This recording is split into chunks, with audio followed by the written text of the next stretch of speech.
دجال کا مطلب کیا ہے؟ دجال کا مطلب ہے تمہیں دھوکہ دے، ہیں دھوکہ دے کے تمہارے سے کام کرا لے، ہیں جھوٹ بول کے کام کرا لے، ہیں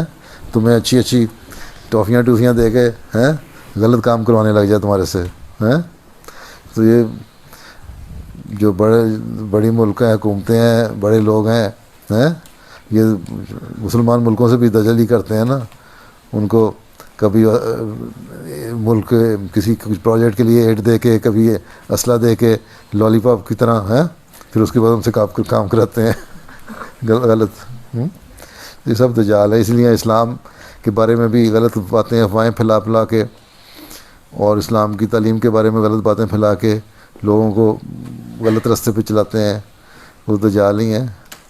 اسلام کے خلاف غلط باتیں کر کے ہیں بڑے میٹھے طریقے سے، جس طرح حضرت مسیح علیہ السلام کے زمانے میں عیسائیوں نے کیا تھا، جا کے ہندوستان پہ حملہ، 30 لاکھ مسلمانوں کو عیسائی بنا لیا تھا، ہیں اسی طرح اسلام کے بارے میں غلط باتیں کر کے وہ دجل سے بنایا تھا، ان کو اسلام کو پتہ نہیں تھا، پھر حضرت مسیح علیہ السلام نے آ کے ان کا دجل توڑا، ہیں ان کے جھوٹ کو ظاہر کیا کہ یہ جھوٹے ہیں اور یہ اچھا سچائی ہے اسلام کی، اس کے بعد سے وہ سب دوڑ گئے وہاں سے، ٹھیک۔